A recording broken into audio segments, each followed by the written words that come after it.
that the summer has gotten off to a slow start is like calling a 96-mile-per-hour fastball a little sluggish.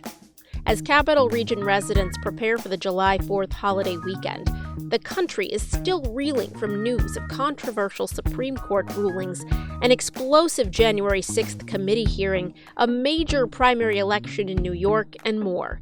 The newsroom has definitely had its hands full. Coming up on this episode of The Eagle, we'll go over the week's top headlines. Hochul absolutely cruised to victory with 66% of the vote. And we'll learn more about new sexual abuse allegations leveled against former Albany Diocese leader Bishop J Hubbard. They said that for one brother it was on one occasion, for the other brother it was on many occasions, that Hubbard and Mercure took part together in sexually abusing, more so the older brother. This is The Eagle, a Times Union podcast, a look inside our newsroom. I'm Jessica Marshall.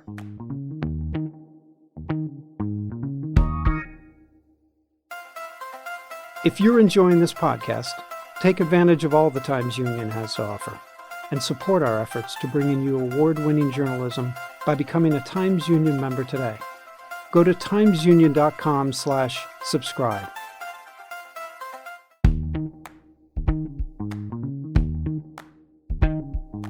Welcome to The Eagle. I'm Jessica Marshall. First up, let's discuss what appeared in the Times Union and on timesunion.com this week. Okay, we are here with Times Union Editor-in-Chief Casey Seiler. As always, we are going to talk about the top news this week. Let's start with a recap of the results of this week's primary election, the first of two this season. What did we take away from it? Yes, Tuesday's contests included statewide races and assembly nominations, as well as just a handful of local races in the Capital Region. There were a few judicial seats. But of course, the big news was the gubernatorial races and the races for lieutenant governor. You may recall, Jess, about 8-9 months ago, right after Governor Kathy Hochul took office in the wake of Andrew Cuomo's resignation, we were saying, well, this is going to be a barn burner of a primary because of the likely challenge that she was going to face from Attorney General Letitia James. And that, of course, by Thanksgiving, if memory serves, was a non-starter. You know, Tish James said she was going to seek another full term as AG. And instead, the challenge, kind of in classic form, came just from Hochul's right in the form of Tom Suozzi, the Long Island congressman, and Jumaane Williams, the New York City public advocate. And Hochul absolutely cruised to victory with 66% of the vote. Jumaane Williams came in second with 19%, and Suozzi really underperformed, less than 13%. Hochul received 575,000 votes. It was definitely a low turnout primary. On the Republican side, it was a similar story, a little bit more interesting. Lee Zeldin, who was sort of anointed at the outset of this election cycle, he, like Mr. Suozzi, is a Long Island congressman, albeit a Republican, and he quickly snapped up the endorsement of the kind of institutionalists within the GOP. And then the kind of right flank challenge, if you will, although Lee Zeldin is definitely a deeply conservative candidate, came from Andrew Giuliani, the son of the former New York City mayor, with Rob Astorino, a former gubernatorial candidate and Westchester County executive, and Harry Wilson kind of bringing up the rear. And there as well, Zeldin absolutely cruised, although with a smaller percentage of the vote, about 44%, and that toted up to 194,000 votes, which is almost exactly a third of the votes that Kathy Hochul received, which will be a sign of just how difficult it's going to be for a deeply conservative Republican like Zeldin to win in a very, very blue state like New York. Just under on the ticket, Antonio Delgado held off a challenge from his left and Hochul's left. And basically, with the exception of a couple of assembly races where long tenured incumbents were tossed out by progressive opponents, it was a fairly unexciting primary night. But remember, if you didn't like this one, we've got another one coming in 2 months. That one will be for state Senate and for Congress, which is going to be a much bigger deal. There are some very interesting narratives there, including out in Western New York, where Carl Palladino and Nick Langworthy, who is the chair of the state party, are vying for the nomination in basically a seat right outside Buffalo. Well, it's going to be an exciting year going into September and November, which will be here in no time, although I don't want to think about that because I'm just starting to enjoy summer. Indeed. Last week when we talked, we discussed the United States Supreme Court's fresh ruling that struck down New York's concealed carry gun law. That was a case that originated here in the Capital Region, and this week there's more SCOTUS news that has ties to New York and this region. Can you talk about what happened there this week? Yes, and actually it's two cases related to one scandal. The court granted what's known as writ of certiorari, forgive my Latin, in two cases related to the Buffalo Billion scandal. One was an appeal brought by Louis Simonelli, a Buffalo area developer who was convicted as part of a bid rigging scandal that also scooped up Alen Calleros, the very high-profile founder of SUNY Polytechnic Institute. Calleros was put in charge of, he was essentially the governor's point man, former Governor Andrew Cuomo, I should say, the point man for a lot of the high-tech developments that the governor was putting in place really all across upstate. Federal prosecutors in Manhattan were able to convict both men for taking part in a bid rigging scandal.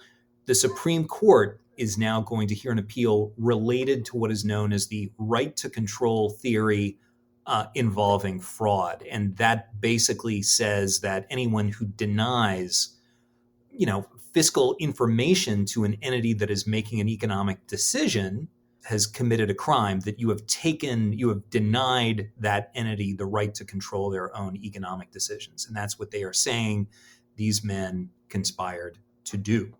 In the case of Joe Percoco, it is a different statute in question, what's known as the Federal Honest Services Statute. And that has been used to convict public officials who who essentially defraud the public of what they deserve, which is honest services of public officials.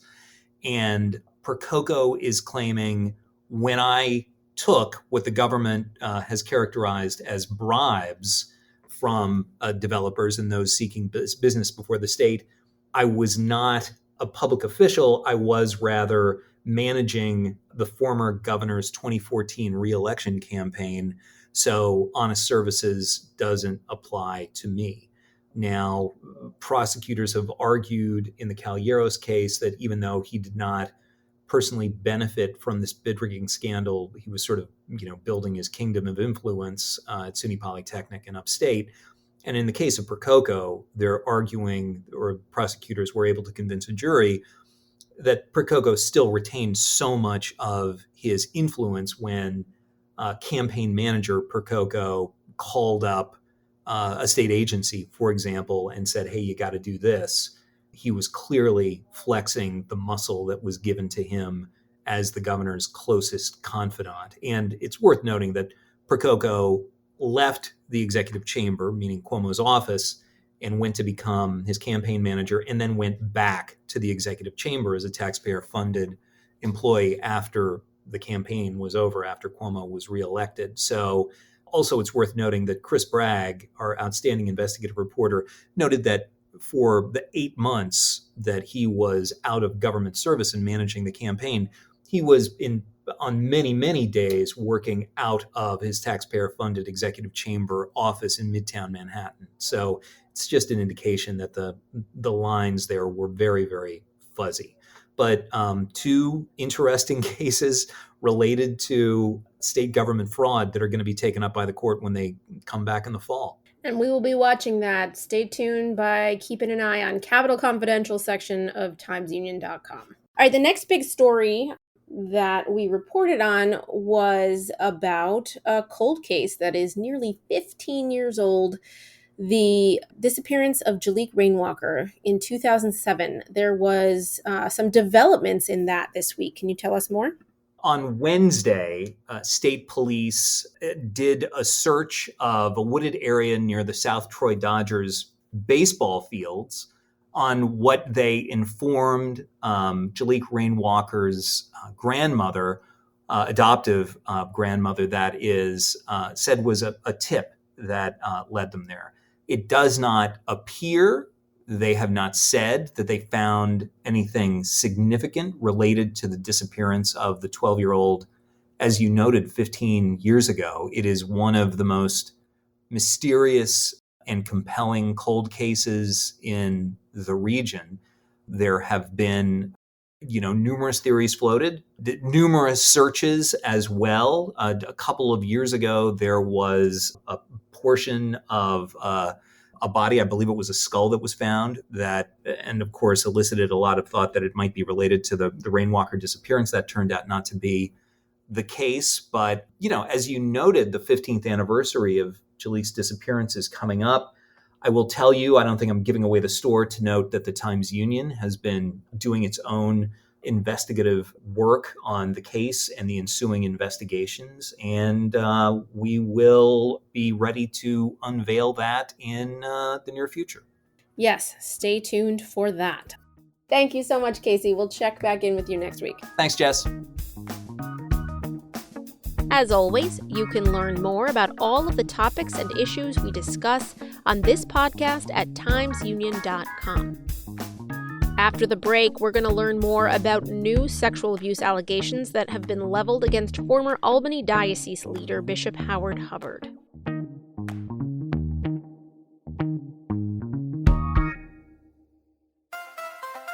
If you're enjoying this podcast, take advantage of all the Times Union has to offer and support our efforts to bring in you award-winning journalism by becoming a Times Union member today. Go to timesunion.com/subscribe.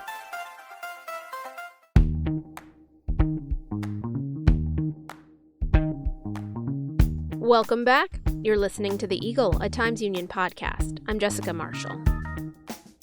This week, the Roman Catholic Diocese of Albany announced a proposal to use a court-supervised mediation plan to compensate more than 400 victims of sexual abuse who brought cases under New York's Child Victims Act. It's either that, current Bishop Edward Scharfenberger says, or filing for bankruptcy.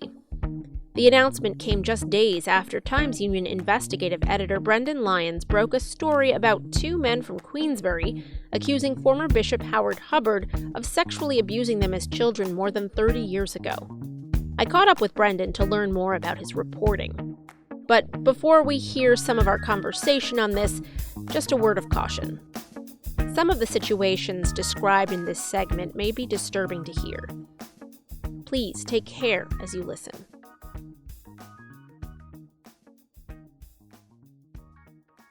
Former Bishop J Hubbard has already got a number of lawsuits filed against him that include accusations of sexual abuse, those leveled against him personally, as well as a large number of lawsuits filed against the Albany Diocese that he used to run.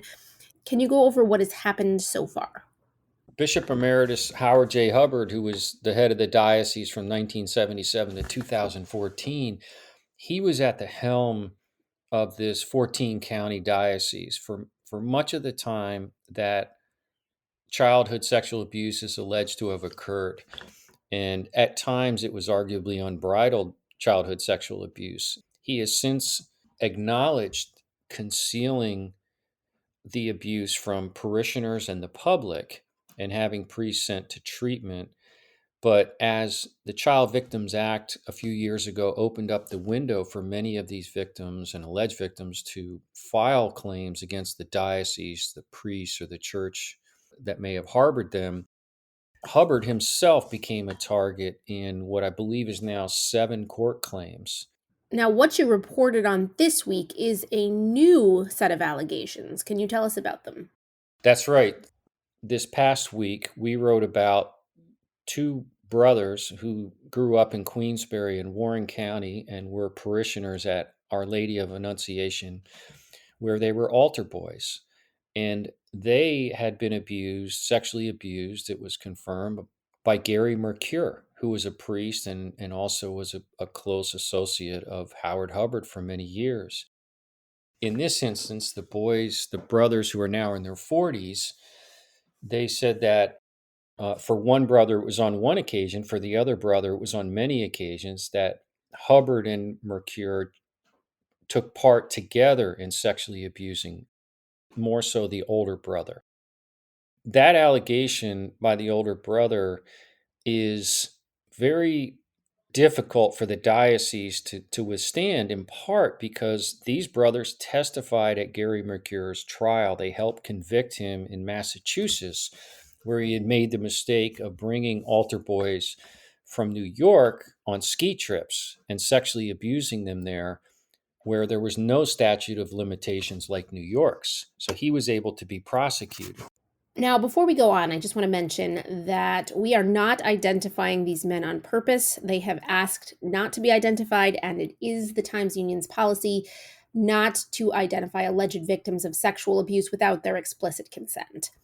So moving on now, what the brothers told you was pretty graphic. It may be hard for some people to hear. It was certainly hard to read.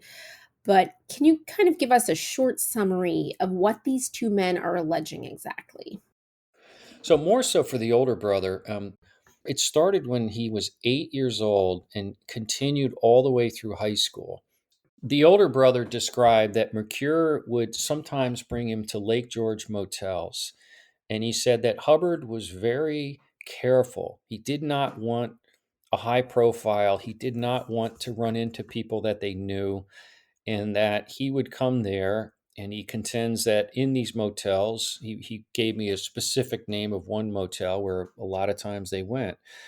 And he said that Hubbard and Mercure would both sexually abuse him, that Hubbard would leave after the encounters quickly. He would not stay around and he would not join them going out for dinner, where Mercure would take the boy out to dinner. And he said sometimes through the years he would give him money. He would just hand him $300 to $500. And at one point he said his father confronted him and asked him if he was stealing, because while he had a job, as he got older in his teenage years, but as a young kid, 12, 13, there was no explanation for, hey, why are you carrying all this money? Where did it come from?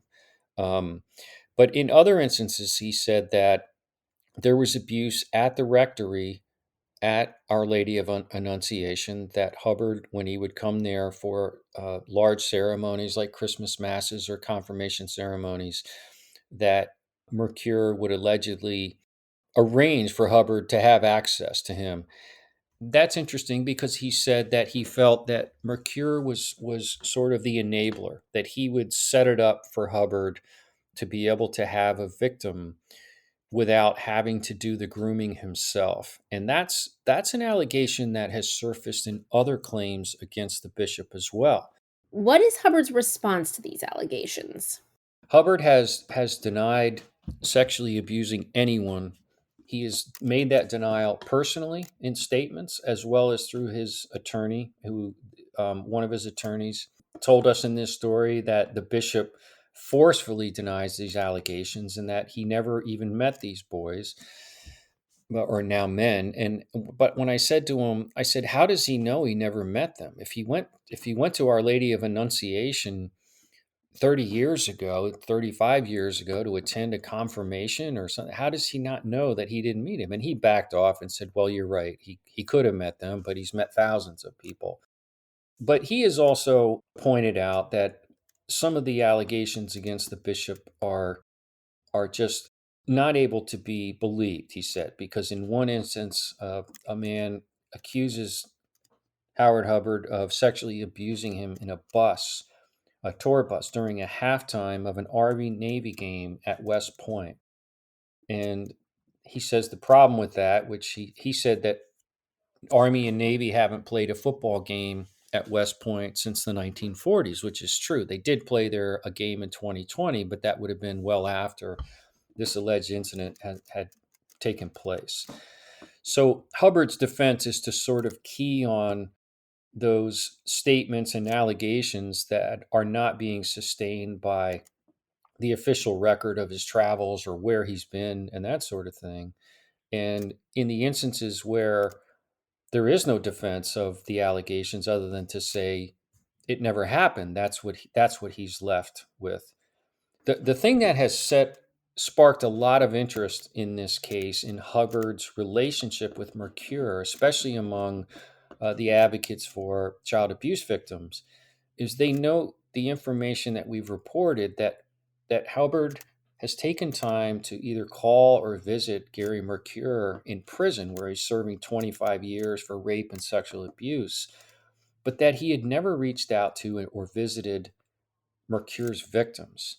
According to some of these advocates, they feel that that's very telling, that it could be an indication that Hubbard is trying to maintain a close relationship with Mercure. If these allegations are true, then Mercure could certainly come forward and say that the bishop was with me and took part in this, but he has not done that.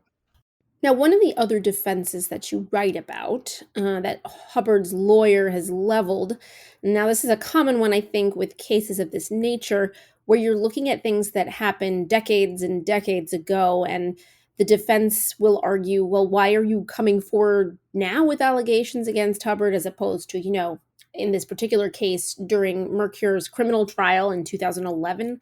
So can you talk about how that question comes into play here? I asked the older brother that question. Why now? And why in 2008, when your attorney first leveled these allegations against Mercure, wasn't there any mention of the bishop?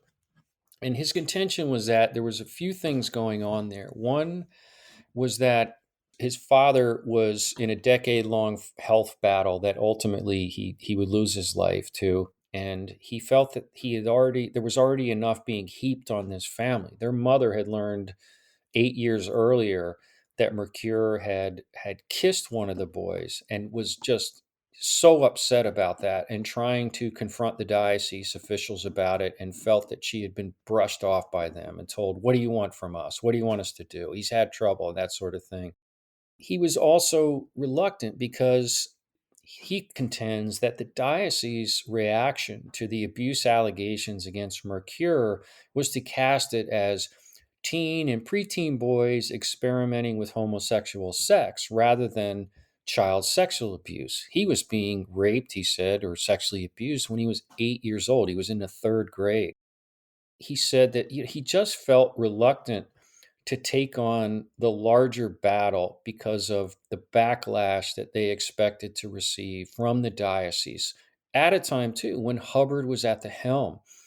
And so I think as more claims were filed against the bishop over the last 3 years, sexual abuse claims, that it loosened the edges for them, that it made them feel more comfortable coming out and going public with their story.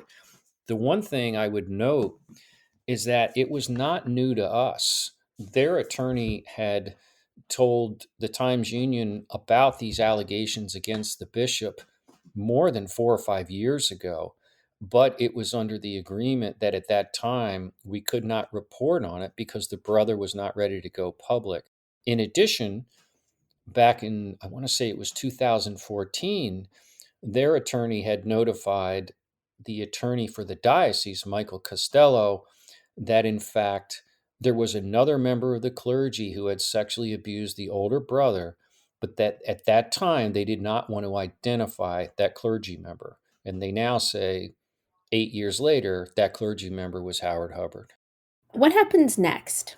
I think what's next is in this particular case, these two brothers had their lawsuit against the diocese and the church thrown out of court because they had signed an agreement in 2016 to take $90,000 each to get counseling.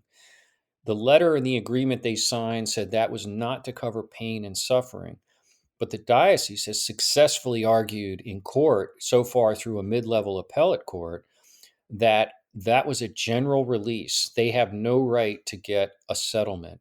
And it's extremely upsetting to them because they said they're not looking for money. They're not looking for $10 million, but they're looking for some compensation because they said it's the only way to get justice, to get some sort of restitution or compensation for what took place, the years of abuse that they endured.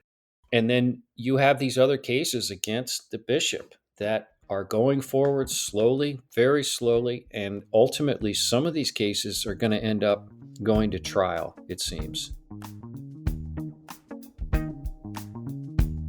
All right, that's it for this week. I'm Jessica Marshall. We'll be back next week with another look inside the newsroom here at the Times-Union. In the meantime, check us out on Facebook, Twitter, YouTube, and Instagram, or head on over to timesunion.com for the latest news and features.